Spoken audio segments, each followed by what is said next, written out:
Job satisfaction is very clear cut in this industry. It's all about being second, third, fourth, but actually it's winners and not, isn't it? And it's ancient times to win the Scottish Sprint Cup. The nerves do build, and then the heart rate really ticks up sort of as they're going in the stalls, and then it really starts ramming up after that. Racing up towards the line, Latin Lover wins. Harry Eustace in fine form. Growing up with Dad as a trainer was, from our point of view, very fortunate. We loved the lifestyle, loved horses from an early age. We were riding and messing about on ponies. And Harry Eustace, trainer who's enjoying a growing reputation within the ranks as well, having spent plenty of time with William Haggas, having travelled horses like a Dabe. The good days are obviously the ones you remember. I mean, I'm sure plenty of bad days we didn't know about, but winners were massive. And I remember sitting watching on teletext, waiting it to scroll over for the results, and then you celebrated watching teletext. It sounds sort of mad now, but that's how you saw you had winners. I'll talk to Craig and we'll just see whether you jump once or jump twice, right?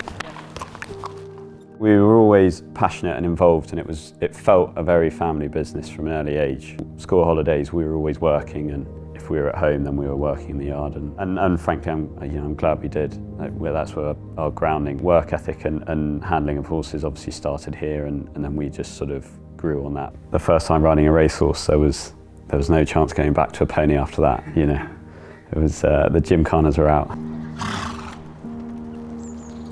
Dad's winner at Royal Ascot. Racing down towards the final 2.5 furlongs or so, and they're spread right across the track. I remember very well. Refuse to Lose still leads them a merry dance. Refuse to Lose in the Hunt Cup was incredibly special. Refuse to Lose, Fly to the Stars is wearing him down, however. Refuse to Lose is all out and is holding Fly to the Stars. Refuse to Lose wins the Royal Hunt Cup. Royal Ascot is very special for everyone. 1200 Meter für die goldene Peitsche. We had a very good sprinter called War Artist. In der Innenseite und War Artist in Position. It was a Group 2 horse and placed in sort of multiple Group 1 sprints, and sort of was the ultimate nearly horse, really. The Smooth Operator in Position mit War Artist, Smooth Operator und War Artist. He won his first Group 2 in Germany, and the Goldene Peitsche. War Artist gewinnt mit Andreas Suberich. I remember sitting in Baden-Baden Airport having a beer with Dad after he'd won, and that was an incredibly special feeling to celebrate, a win of that magnitude with Dad was very big. So you guys are the stalls, if that's all right. So you've got a 2-year-old colt, he's got a 2-year-old filly. Just make sure there's a gap between the two. Normal morning routine, get to the yard at 5 and feed with Justin, who's the head lad. We do the board and exercise lessons the night before, and then basically, as long as everyone's in and all the horses are sound, you just pull the pin and it goes. Just for the cameras, mate. You're lucky I'm not riding out. Usually I check the weather. It's been quite hard to predict recently, so check through decks for that day for 2 days' time. I won't be there, Dad will be there. You guys just decide if you need to go once or twice. Right, she's going to run Thursday, so see what you think. Dad usually comes down about 6. He still loves it, so he rides the hack a couple of lots in the morning, and he's great. Just whatever sort of helping hand I need, he'll go and watch horses where I can't go. You want me to go to the beginning of the town catch? 6:15s, they pull out for first slot. The morning sort of ticks away from there, really. Everyone knows what they're doing and they're in the right spot. Biggest challenges day to day. They can't talk to you. So you go in to races with degrees of confidence. I think everyone will know some horses are easy to read and they look in great form. They look well, they've been working well, they've been running well, but there are some that go through the motions a little bit. So you've just got to back your judgment, and in particular if you've got a regular rider that rides a particular horse. Okay. Yeah. I'll trust them and leave it to them, and think for whatever reason we should do it a different way. I'd certainly bear it in mind. I might not listen. Knowing when a horse has got something a bit better than average, mostly visual. You sort of build them up through their stages and they start doing a bit of work with a horse that you know's run well at a decent mark and it works well, and it's unraced, that you're confident. Ancient times, he's run twice and he's won twice this year, so I know he's in good form. He's going to run in a slightly better race again next Friday. What I've got to do, or try to do now, is not go looking for it. He's in good form, so it's just keeping him going. But if you try and see them work well, then sometimes that's when you can overdo their training and actually leave it. I've had a couple, Latin Lover in particular, actually, he's quite a lazy workhorse, but as a really young horse, as a 2-year-old, every so often he'd just disappear with his rider, just like a routine canter on the grass, and that's all I needed to see, really. Some of the best trainers don't need to see it all the time. As long as you've seen it once, then you know it's in there. And he was targeted at it the week before. He won at Kempton. We could then make the entry. I'll have to be honest, I was still undecided about running him because, especially having worked with William, like, it's the toughest meeting in the world. Like, it's incredibly tough, and if you haven't gone there targeting it, it's hard. And I just felt like maybe it was going to come too quick, and just trying to talk myself out of it really. And I said to the owners, you know, after winning at Kempton, he wants a stiff 5 furlongs. We'll look for sort of 3-year-old handicaps. And basically the only one in the calendar was this one at Ascot. So I woke up on Monday, Mark, one of the owners, called me and he was like, I'm just checking, I'm having a flick through, and you know, what do you think about that another Ascot? And I was like, I'm not sure, Mark, like, don't get too excited yet, I haven't decided. Probably not. And he was like, oh, okay. And I woke up on like early, like it was like 2 Tuesday morning, and I was like, what am I doing? Like, it's every condition I want. It's fast ground, it's stiff 5 furlongs, he's in good form. Like, they've bought a horse to go and enjoy, he's won, like, let's go. Wednesday declared, and we were really tight to get in, and we knew that sort of at entry stage. And I was tracking the decks like all morning. I just kept refreshing my phone, and we scraped in the last one. We were 28, and so getting into the race was like a win. And to be fair to Hayley, on the drive down, she was like, you know, what are you thinking? And I was like, well, what are you thinking? And the main thing was, you know, to keep it simple. I think jump positive, let them travel away. The nerves do build, and then the heart rate really ticks up sort of as they're going in the stalls. And it really starts ramming up after that. Set, and they're off, racing away. And we were travelling okay, but the race was just beginning to develop away from a stand side. Spring is Sprung is also in that leading wave with Latin Lover. One of the owners couldn't see him, so I had to point out where he was. And then Mark, so it's only 5 furlongs, 3 furlongs out, started shouting, and I was thinking, it's gone very early here. It's Peggy Sue towards the near side, racing together with Manakan. Couch Cunningham's running on just in behind in company with Moet Chandon. Peggy Sue's got the lead late. Latin Lover looking to pounce. We managed to have a crack at them late. As they hit the line, it's Latin Lover! Latin Lover's won it. Just barely believed it, to be honest. We went mad. I don't know, we went absolutely mad. It was great. The owners loved it. My mum and dad were there, and they always go mad. Mum in particular gets very noisy. You know, he's by far my biggest winner, and proving it on a stage like Ascot that you can train big winners, you know, on days like that's massive. Huge for us, start of our career. And, you know, it's thanks to him basically. And to have had a Royal Ascot winner already, I mean, it's what dreams are made of. So did you grow up in Newmarket? Yeah. What am I, 34? Dad trained for 32 years, was it? 33 years? Yeah, so Park Lodge has always been home, so, I mean, I'm so lucky. But growing up, all I knew was like Newmarket Heath and Tassels. That's how big the world was, I thought. I did go to uni for a bit. I studied chemistry. It was fine, but I was going to get a degree in case training racehorses didn't work, and it's just not the sort of motivation you need to get any sort of degree. So I left midway through, and it's one of those things where, you know, I wouldn't change anything that I've done. I met some of my best friends at uni and had some of my best experiences. So I can't say I shouldn't have gone, but also I'm equally glad, you know, I didn't try and see it out. That decision to leave uni was the absolute right.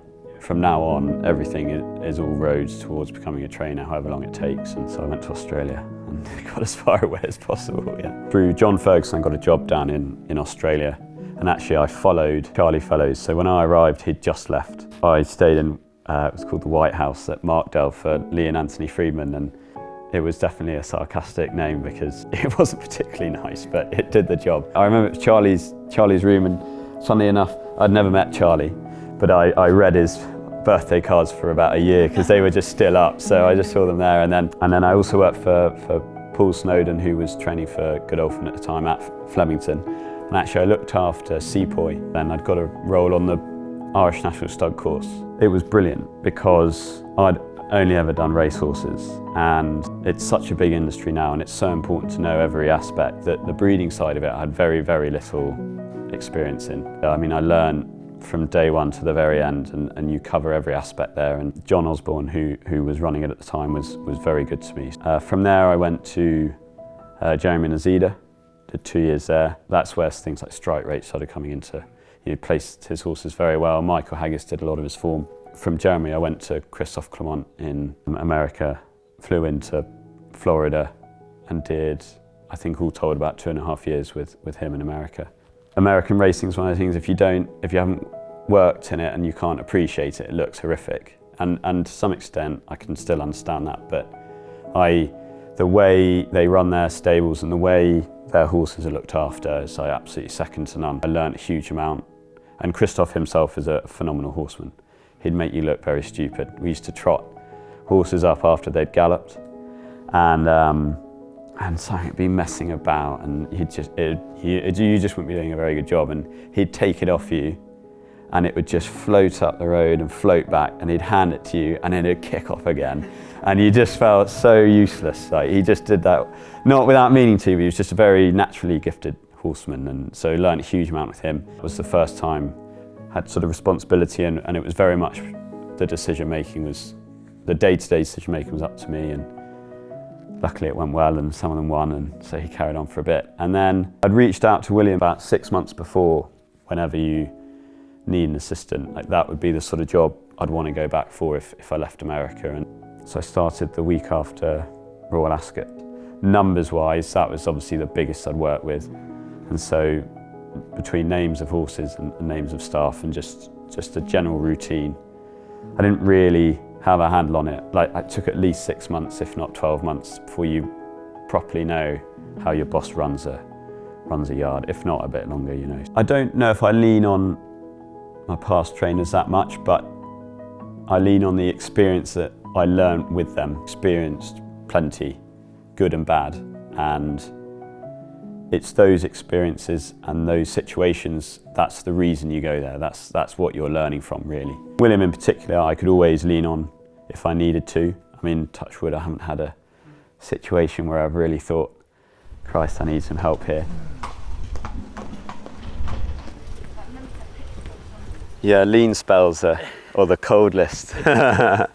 Everyone knows it's going to happen. It's a long apprenticeship, like being a trainer. Oh, mine was. It was about 10 years worth of working for different trainers in different countries, and there are patches where it was tough and horses that you thought would run well didn't, and it's hard. But I think it's just telling yourself that happens to everyone, and no matter how good the trainer is, you go through periods where, for whatever reason, and usually outside of your control. What I've learned, and again, everyone will do it differently, but the hardest thing actually is to just ride it out. I think after a period of time you think, I've got to start doing something differently because something's got to change. But actually I think time is the one thing that will allow that. If you start changing things to change your form, you then really become lost with where you are with your horses. This is Ancient Times, hopefully heads to the July meeting next Friday. Seems in good form. He's 2 from 2 over 5 this year as a 4-year-old. And Mackin are struggling to get past Ancient Times, and it's Ancient Times to win the Scottish Sprint Cup. Harry Eustace trained. Very similar to Latin Lover, like he loves fast ground. Any rain's a negative. We actually, his plan for a lot of the year had been the Epsom Dash, and he won first time out at Donny, which surprised us a little bit because it was his first try over 5 for me, and to be able to do it first up I think was good. I don't want to say it surprised us, but I thought it was a good effort considering it was his first start of the year against some horses that had run, and it put us up enough where we decided not to run again before trying for the Epsom Dash, and just as luck or not luck, depending which way you look at it, it was wet or soft at Epsom. But he also had an entry up at Musselburgh in the Scottish Sprint Cup up there, and it was fast ground as luck would have it. So he went there and he won. So and the plan after that was July week, and then we'll go to Goodwood, and then we'll go to York. Yeah, July meeting's always, well, for the locals in particular, I always think one of the best. One, because it means no travelling, and but it's yeah, exactly, yeah. But the weather's usually good. It's a lovely racetrack. It's very fair. The ground's always immaculate, and it's another marquee meeting where lots of international people come for the sales at the same time, and it's a big stage to be running on, let alone hopefully winning. So we'll see. I mean, my one concern is it's a slightly stiffer track than Donny and Musselburgh, and that he's a sharp 5 is his ideal. So the last 50, 100 yards might feel a bit longer than ideal, but we'll see. He seems in good form, and we'll go there with a hopeful chance, I think. Where I'd like to be in 5 years' time? Sat in this chair with you guys. No, group winners is what everyone wants, especially a Group 1 winner. I don't know if we'll have got a Group 1, but if we could have had a group winner, that would be absolutely huge. And I think if we could certainly have grown in number, there's lots of people that don't like growing, but numbers tell you that the more horses you have, the more chance you have a good one you have. So, but with getting bigger comes the risk of the continuous results and also the expectation of results. If we could have twice the number of horses and twice the number of winners and 100% record at Ascot, that'd be fine, yeah.